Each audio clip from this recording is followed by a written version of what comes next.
வணக்கம். இந்த பதிவில் நம்ம பார்க்க போறது வாழ்க்கை துணை என்று சொல்லக்கூடிய, அதாவது ஆண்களுக்கு பொண்ணு பார்க்க போற டயத்திலையும் சரி, பெண்களுக்கு வரன் பார்க்கக்கூடிய டயத்திலையும் சரி, சிலர் கேட்கக்கூடிய ஒரு கேள்வி என்ன அப்படின்னா, பொண்ணு எங்களுக்கு தேடி வந்து அமையுங்களா அல்லது நாங்க தேடி போகணுமா அப்படின்னு கேட்பாங்க. அதே மாதிரி வந்து பாத்தீங்கன்னா, பையன் எங்களுக்கு தேடி அமையுங்களா அல்லது நாங்களா தான் தேடி போகணுமா அப்படிங்கறது கேட்பாங்க. ஏன்னா திருமணம் அப்படிங்கிற வைபவத்துல வரன் பார்க்க ஆரம்பிக்கிறது அப்படிங்கிறது அன்றைய காலம் தொட்டு இன்றைக்கு வரைக்குமே வந்து பாத்தீங்கன்னா, அதுவும் இன்னைக்கெல்லாம் வந்து ரொம்ப பலரை வந்து திக்குமுக்காட வைக்குது அப்படிங்கிறதுல மிகை கிடையாது. பலருக்கு திருமண முயற்சிகள் அப்படிங்கிறது தடை, தாமதம் அப்படின்னு பலதரப்பட்ட மன உளைச்சலுக்கு ஜாதகரை கொண்டு வந்து ஆட்படுத்தி, அதுக்கப்புறம் திருமணமே எனக்கு வேண்டாம் அப்படின்னு சொல்லி நினைக்கக்கூடிய வகையிலையும் மனமுடிஞ்சு போகக்கூடிய ஒரு நிலை அப்படிங்கிறது பலருக்கு இருக்குது. சோ வந்து பாத்தீங்கன்னா சிலருக்கு தேடி தேடி திடீர்னு அமையும், சிலருக்கு தேடாமலேயே திடீர்னு அமையும். சோ அப்ப அங்க வந்து பாத்தீங்கன்னா அது யாருக்கு எப்படி அமையும் அப்படிங்கிறது ஜாதகத்தை பொறுத்து மாறுபடும். சோ இது வந்து 12 ராசியில உள்ளவங்களுக்கும் 12 லக்னத்துல உள்ளவங்களுக்கும் பொருந்தக்கூடிய வகையில பார்க்க போறோம். இதுல லக்னத்துக்கு மிக அதிக முக்கியத்துவம் கொடுங்க. அதுக்கு அடுத்துதான் ராசிக்கு. ஆனா மக்கள் எல்லாரும் எப்படி பாக்குறாங்கன்னா, ராசி அடிப்படையில வச்சுதான் வந்து பாத்தீங்கன்னா தேடுறாங்களே தவிர, ஏன்னா மக்களுக்கு பொறுத்தளவு ராசி மட்டும்தான் அதிகமாக மனதில் பதிந்த விஷயம். ஆனா ராசி அடிப்படையில் பார்ப்பதை விட லக்ன அடிப்படையில் தான் வந்து பாத்தீங்கன்னா வரன் ஒருத்தவங்களுக்கு தேடி வந்து அமையுது அப்படிங்கிறது தான் நிதர்சனமான உண்மை. சோ உங்களுக்கு ஒவ்வொரு பதிவிலையும் ஒவ்வொரு ராசி லக்னத்துக்குமே சொல்ல போறேன். சோ அதுல முதல் முக்கியத்துவம் லக்னத்துக்கு கொடுங்க. உங்க லக்னம் என்னவோ அந்த லக்னத்துக்கு என்ன பதிவோ அந்த பதிவை பாருங்க. அதுக்கு அடுத்த ஆல்டர்னேட்டா வந்து பாத்தீங்கன்னா ராசிக்கு பாருங்க. சோ இதுல வந்து லக்னத்துக்கு 80% முன்னிலை கொடுங்க, ராசிக்கு 20% மட்டும் வந்து பாத்தீங்கன்னா முக்கியத்துவம் கொடுத்தால் போதுமானது.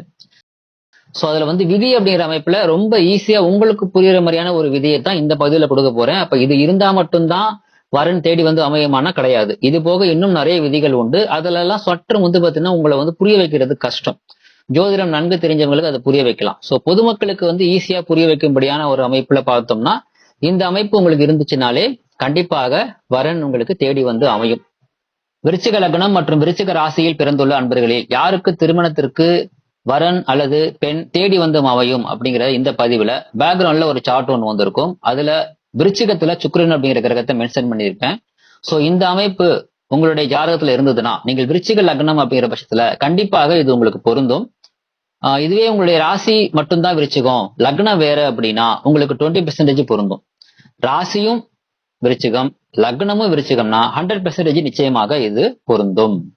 சோ உங்களுடைய லக்னம் வேற லக்னமா இருக்கக்கூடிய பட்சத்துல அந்த லக்னத்துக்குரிய பதிவையும் பார்த்துக்கோங்க. நீங்க தேடுறதுக்கு முன்னாடியே தேடி வந்து அமையுமா, அல்லது தேடி தேடி ஓஞ்சி அலைஞ்சு போனதுக்கு அப்புறமா எனக்கு இனிமே கல்யாணமே வேணான்னு உட்கார்ந்ததுக்கு அப்புறம் அமையுமா அப்படிங்கிறது மட்டும்தான் சுயஜாதகத்தை பேஸ் பண்ணி மாறுபடும். இது போக இன்னும் நிறைய விதிகள் உண்டு வரன் தேடி வந்து அமைகிறதுக்கு. ரொம்ப முக்கியமான ஒரு அமைப்பு, ஒருத்தருக்கு வரன் தேடி வந்து அமையக்கூடிய ஒரு கிரக நிலை எந்த அளவுக்கு வந்து பாத்தீங்கன்னா உங்களுடைய ஜாதகத்துல இருக்குதோ அதை டிஸ்டர்ப் பண்ணக்கூடாத அல்லது வந்து பாத்தீங்கன்னா கெடுக்கக்கூடாத ஒரு அமைப்பு உங்க ஜாதகத்துல இருக்கணுங்கிறது ரொம்ப முக்கியம். அப்படி இருந்தது அப்படின்னா தேடி வர்றது கூட கை நழுவி போகக்கூடிய ஒரு அமைப்பு அப்படிங்கிறது பலருக்கு இருக்கும். சோ அது வந்து பாத்தீங்கன்னா அதுல நிறைய விதிகள் இருக்குது. அதை வந்து ஏத்தீங்கன்னா இந்த ஒரு விதி மட்டும்தான் அப்படின்னு சொல்லி ஈஸியா புரிய வைக்கும்படியான ஒரு விதிகள் அப்படிங்கிறது அங்க இல்ல. சோ பொதுவா வந்து பாத்தீங்கன்னா இந்த கிரகத்தோட வந்து பாத்தீங்கன்னா ராகு கேதுகள் தொடர்பு பெறும் பொழுது, இப்ப நான் சொன்ன உங்களுடைய ராசி மற்றும் லக்னத்துக்கு எந்த இடத்துல எந்த கிரகம் இருந்தா உங்களுக்கு வரன் தேடி வந்து அமையும், பெண் தேடி வந்து அமையும் அப்படிங்கிற அமைப்புல ராகு அல்லது கேது வந்து பாத்தீங்கன்னா வலுவாக தொடர்பு பெறும் பொழுது, சரிங்களா, அப்ப கண்டிப்பா வந்து பாத்தீங்கன்னா அங்க பிரச்சனை அப்படிங்கிறது கொஞ்சம் இருக்குது.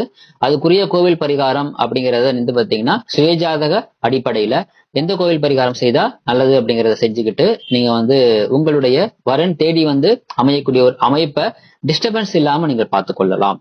கடைசி முக்கியமான ஒரே ஒரு பாயிண்ட், இந்த அமைப்பு இருக்குது, சொல்ல போகக்கூடிய அமைப்பு இருக்குது, பட் திருமண பிராப்தமே உங்க ஜாதகத்துல இல்லைன்னு வைங்க, அந்த அமைப்பு இருந்தும் வேலை செய்யாது அப்படிங்கறத புரிஞ்சுக்கோங்க. வாழ்த்துக்கள்.